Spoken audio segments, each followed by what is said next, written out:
Després de 3 setmanes de treball, avui arribem al final de la campanya de Sant Genís de Rocafort d'aquest 2021 amb uns resultats molt engrescadors. Ara us convidem, si us sembla, a recordar una mica els objectius que ens havíem proposat i tot seguit us mostrarem una síntesi d'aquests resultats.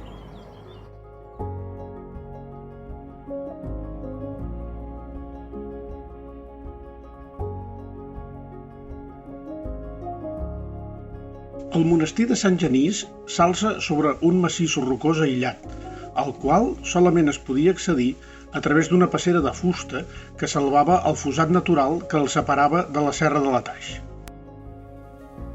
Al punt més alt se situa l'església, l'edifici més visible fins ara. Al seu costat sud trobem l'espai que ocupava el claustre i les tombes dels Castellvell i segurament també d'alguns dels monjos. L'estudi dels encaixos a la roca ens permeten identificar l'extensió de la terrassa intermitja fins a tocar de les muralles que tanquen el recinte. Des del claustre, una escala comunica la terrassa superior amb la intermitja, on l'excavació ha posat al descobert 3 dependències alineades. A l'extrem oest trobem una cambra amb una porta que comunicava amb les dependències avui desaparegudes. En un segon moment es va afegir una escala, modificant la circulació interna pel monestir.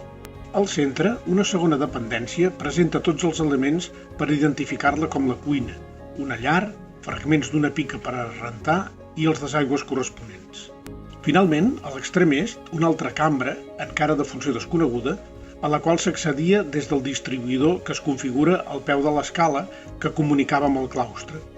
L'excavació no solament ha posat al descobert la monumentalitat del monestir, sinó també indicis de l'ocupació del lloc almenys des del segle VIII, reforçant la probable antecedència d'activitat religiosa a la zona abans de la fundació de 1042 per part de Bonfill i Sicarda, senyors de Castellvell.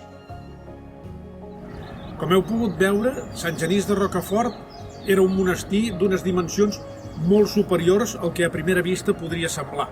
I també els resultats de l'excavació ens mostren que aquí ens trobem davant d'uns antecedents que ens permetrien recular fins al segle VIII o fins i tot abans. És molt important que tots contribuïm a la preservació d'aquest patrimoni i també aprofundir en el seu estudi per un millor coneixement de la nostra història i el nostre passat.